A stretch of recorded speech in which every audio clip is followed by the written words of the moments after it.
in the heart of Basilicata, Pisticci is a village that seems to have been suspended in time, where the charm of its ancient streets and the warmth of its people come together to create a unique atmosphere.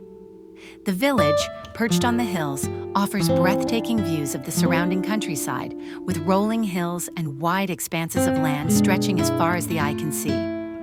The Old Town, with its narrow alleys and whitewashed buildings, invites visitors to lose themselves in its timeless beauty.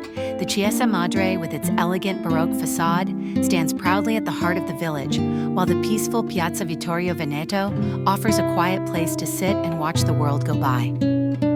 But Pisticci's charm isn't just found in its architecture, it's in the landscape that surrounds it. The countryside, dotted with olive groves and vineyards, is the perfect place to explore on foot or by bike, offering a serene escape into nature. Pisticci is also known for its traditional craftsmanship, particularly the production of ceramics and pottery, with local artisans creating beautiful pieces that reflect the region's rich heritage. The village's warmth and authenticity make it a hidden gem in Basilicata, a place where the past and present coexist in perfect harmony.